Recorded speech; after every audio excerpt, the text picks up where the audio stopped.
All right, welcome to our briefing. We're going to jump right in and unpack the major fractures and power scrambles that are literally redrawing the world map right now. We're talking about a world that's changing faster than ever, and we've got the headlines to prove it. So let's kick things off with this quote because it absolutely nails it.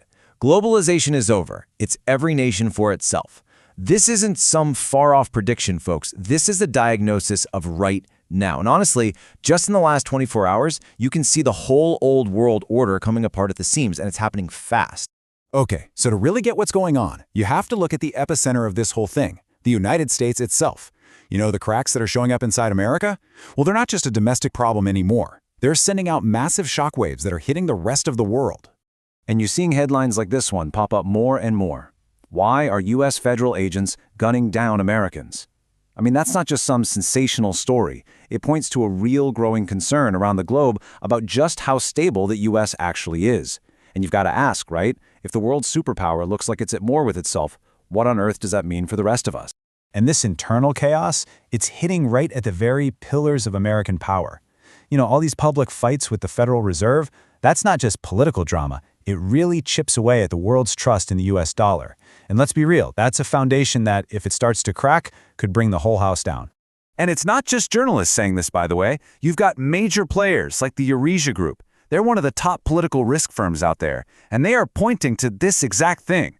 This breakdown of institutions, this loss of internal cohesion. They're calling it the #1 global risk for 2026. That's a huge deal. So it all really comes down to this one huge question that you can bet is being asked in capital cities and boardrooms all over the world. Can a country really run a global order if it can't even keep its own house in order?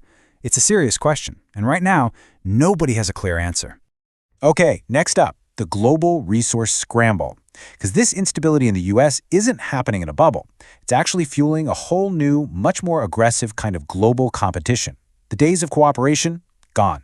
We're now in something that looks a lot more like a bare-knuckle brawl for resources and power. Just look at this, a 25% tariff.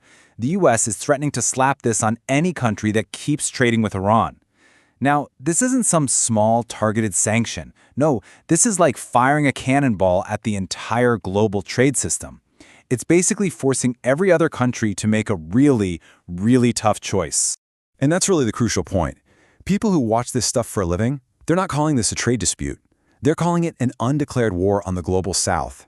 It's economic coercion on a huge scale, and it's basically putting countries in a vice grip, forcing them to pick a side. You know, this all fits into a bigger and frankly more worrying trend. Some people are even calling it the Donroe Doctrine. It's this new reality where the big powers are just not playing by the old rules anymore. Instead, everyone's trying to carve out their own turf, their own sphere of influence. The whole idea of one big global market? Yeah, that's starting to feel like ancient history. And this really gets to the heart of the new great game we're seeing. It's a total clash of strategies. You've got the U.S. throwing its weight around with tariffs and making these big, bold moves like trying to acquire Greenland. And then you have China's countermove, weaponizing its supply chains, restricting rare earths, controlling key metals.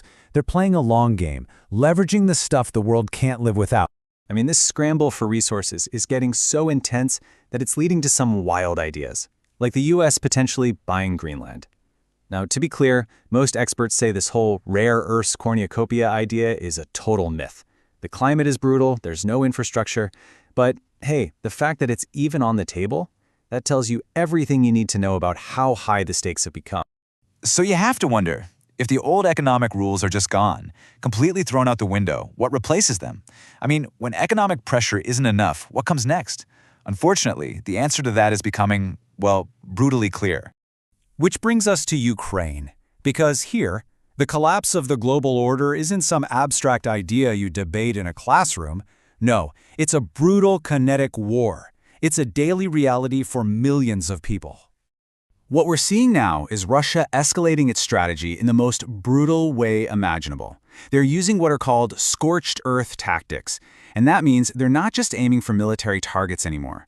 They are deliberately trying to destroy anything that helps people survive. Energy, bridges, infrastructure. They are literally weaponizing winter. So you're seeing these massive, intentional strikes against civilian power plants and energy facilities, and they're doing it right as the temperatures are dropping below zero. The goal here is as simple as it is cruel. Just create as much human suffering as possible to try and break the country's spirit. And the scale of this is it's hard to wrap your head around. 40%. These attacks have already wiped out an estimated 40% of Ukraine's entire power grid. Think about that. That's a staggering amount of damage, and it's creating a nightmare for millions of people. So what does that actually mean for people on the ground? Well, it's creating what's being called an emergency within an emergency. We're talking about millions of civilians in the dead of winter with no heat and no water. This isn't just a tough situation. For many, it's a fight for survival. And as if all of that wasn't terrifying enough, there's the constant threat at the Zaporizhzhia nuclear power plant. It's been hit by shelling over and over, and it's now forced to run on emergency diesel generators just to prevent a meltdown. I mean, we are literally one power failure away from a potential nuclear catastrophe in Europe. So, let's step back for a second. After everything we've seen just in the last 24 hours, what's the takeaway? What's the signal that's cutting through all the noise of the headlines? Well, here it is. The big takeaway is that the global order is being completely rewritten right before our eyes. The old way of doing things, international cooperation, that's being replaced by purely transactional relationships. It's all about what's in it for my country. Global power is getting more confrontational, and the world is in a total free-for-all scramble for resources. We've really entered a whole new phase. It's defined by things like export controls and building up strategic stockpiles. This isn't about shared ideals anymore. It's about raw power and the cold, hard reality of who controls the stuff everyone else needs. It's about protecting yourself, first and foremost. And that leaves us with one last big question to chew on.